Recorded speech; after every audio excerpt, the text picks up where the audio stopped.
¿Necesitas seleccionar un ventilador para tu sistema? En esta cápsula te compartiremos los 3 factores clave que debes tener en cuenta para una selección adecuada. Flujo de aire. Caída de presión. Ajuste por densidad del aire.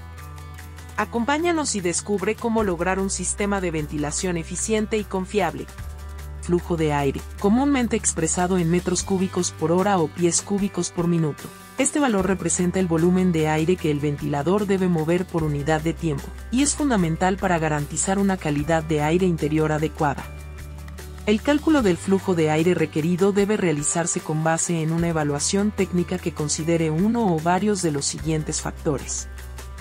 Requisitos normativos de ventilación establecidos por códigos locales, nacionales o internacionales. Dimensiones del espacio a ventilar. Nivel de ocupación.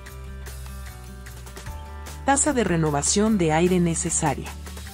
Cargas térmicas internas debidas a maquinaria, equipos, iluminación y otras fuentes de calor. Un correcto cálculo del caudal de aire garantiza no solo una ventilación adecuada, sino también la eficiencia energética y el cumplimiento de estándares. Caída de presión. La caída de presión corresponde a la pérdida de presión del flujo de aire debido a la fricción y turbulencia generadas al atravesar componentes del sistema HVAC, tales como ductos, filtros, rejillas, difusores y demás accesorios. Esta pérdida se cuantifica habitualmente en pascals o en pulgadas de columna de agua.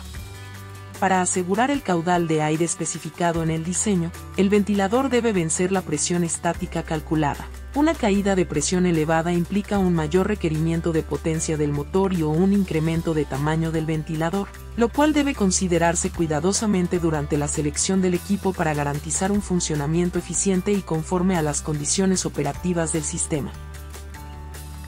Ajuste por densidad de aire. Por otro lado, es importante considerar la densidad del aire al seleccionar un ventilador. Esta puede variar en función de la altitud y la temperatura de la ciudad donde se instalará el equipo, lo que puede influir en su desempeño. Por ejemplo, un ventilador que opera adecuadamente a nivel del mar podría no ofrecer el mismo rendimiento en una ciudad ubicada a gran altitud o con climas muy cálidos. Por esta razón, es recomendable ajustar su selección aplicando correcciones que tengan en cuenta estas condiciones, asegurando así que el equipo cumpla con los requerimientos de funcionamiento previstos. En resumen, al seleccionar un ventilador, es fundamental realizar un cálculo preciso del flujo de aire y de la caída de presión, así como considerar los ajustes necesarios por variaciones en la densidad del aire, derivadas de la altitud y la temperatura del lugar de instalación. Al tener en cuenta estos factores, se garantiza un sistema de ventilación eficiente y un ambiente interior de calidad. Ahora ya conoces los 3 factores clave que debes tener en cuenta para una selección adecuada. Espero que este video te haya sido útil. Sigue sintonizando nuestras próximas cápsulas técnicas que tenemos preparadas para ti. Recuerda siempre instalar calidad.